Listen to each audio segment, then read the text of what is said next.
Okay, so good morning once again. This is a triangle of 30, 60, 90 right triangle.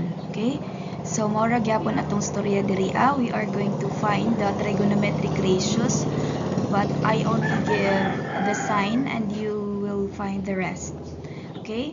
So this is 30, 60, 90 right triangle, and we are going to apply the properties that we knew yesterday.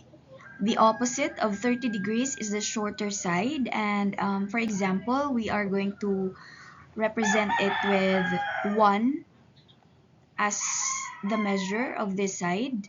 So if it is 1 for the shorter leg, the hypotenuse measures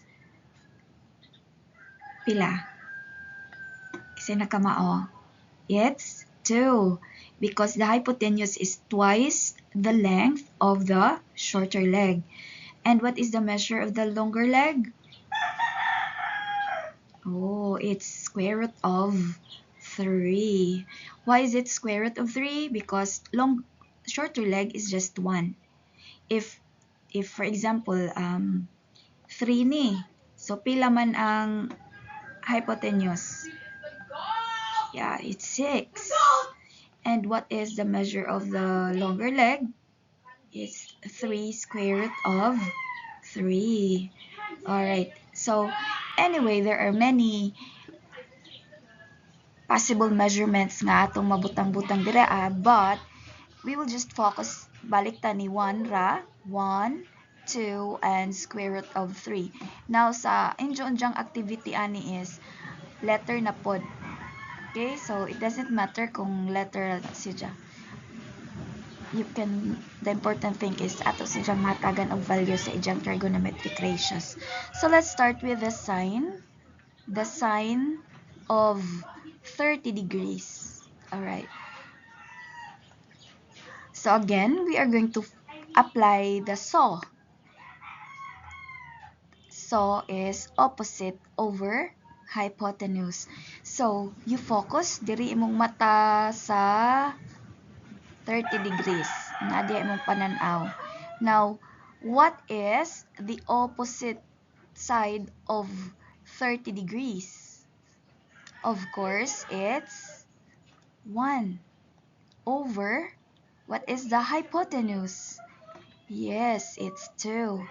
So, the sine of 30 degrees is 1/2. So, kung adto na mo ni cosine, unsa may ratio sa cosine? It's ka. So, when it's ka, which one is the adjacent side? Kana, and the hypotenuse. So, kamo na motiwas. Ang importante ani nga, nakahibaw ra mo unsaon pagkuha sa 6 trigonometric ratios sa 30 degrees. And take note, if moabot mo sa point nga ang denominator is radical, so you need to rationalize gihapon. Okay? So, after this, adto ta sa 60 degrees. Okay. We can have the 60 degrees po diri. We will just erase all of this. Okay, para diretso na di ay.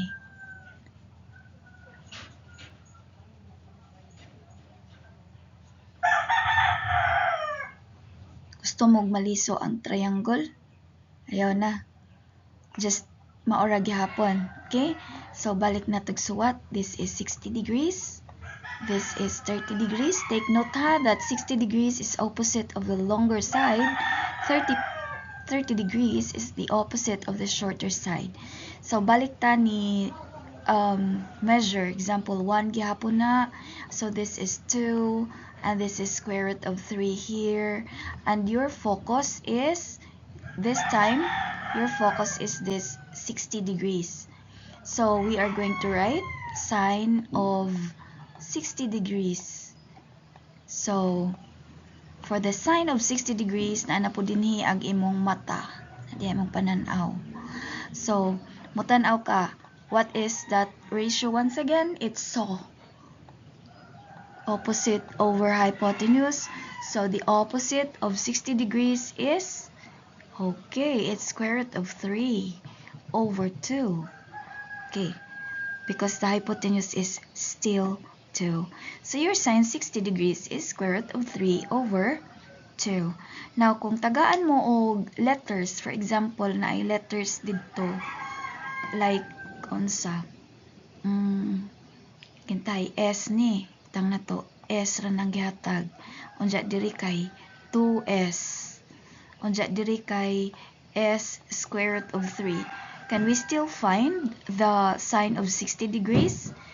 Of course. So we have here sine 60 degrees. Still, mura di man to mautro ang ijang ratio. Opposite. Kisay opposite ni 60. Kani atong gamiton. Si S square root of 3. Okay. S square root of 3. Now, what is the hypotenuse? Because it's H. So the hypotenuse is 2S. Okay, 2S. Since si S ug si S kay pareho, you can cancel it out. So what is your final answer? Your final answer is square root of 3 over 2. See, bisan pag na ay mga variables ning uban like sa atong activity, di na siya mo matter. You need to bear with it. You can cancel it out later or unsaon, basta kay just follow the rule. And when mangita na si jag cosecant sa 60, di ba ang opposite ang reciprocal. So cosecant 60 degrees. So unsa man ni? It will be 2 baylo diri. It will be 2 over square root of 3. Oh, na po radical sa denominator. So you need to rationalize square root of 3 here. So the answer is 2 square root of 3 and it's square root of 9. Pwede namang good mo di mo agi aning dapita. Just the answer na nga diretso. So 2 square root of 3 over 3, of course. And what na kay makancel ana? You cannot cancel out a radicand by a whole number.